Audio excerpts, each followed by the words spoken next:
Nýja bókin mín, 101 aðferð til að fara illa með karlmenn, er byggð á áratuga reynslu. Við vitum það allar að karlmenn eru aumingjar.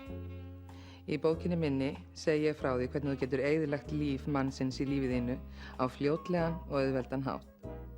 Og haft gaman af. Númer 1. Látt hann alltaf halda að þú sért ólétt.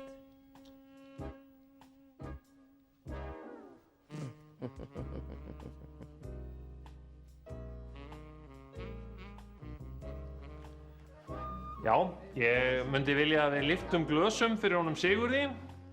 Hann er búinn að starfa hjá fyrirtækinu í næstum 20 ár og mér finnst löngu kominn tími til að hann fái þessa stöðuhækkun.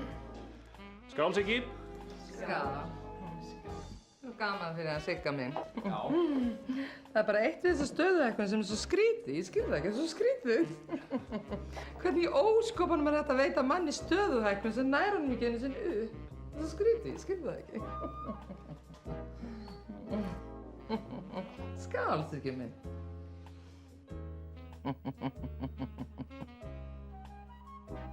Númer 2. Mættu alltaf full í starfsmannagleðin hans. Svo þarf nú ekki að minnast á það að þú heldur stöðugt framhjá honum. Og regla númer 3 er sú að þegar þú verður ólétt eftir viðhaldið, þá lætur auðvitað eiginmanninn halda að hann sé pabbinn. Þau hafa nú augun mín. Já, elskan.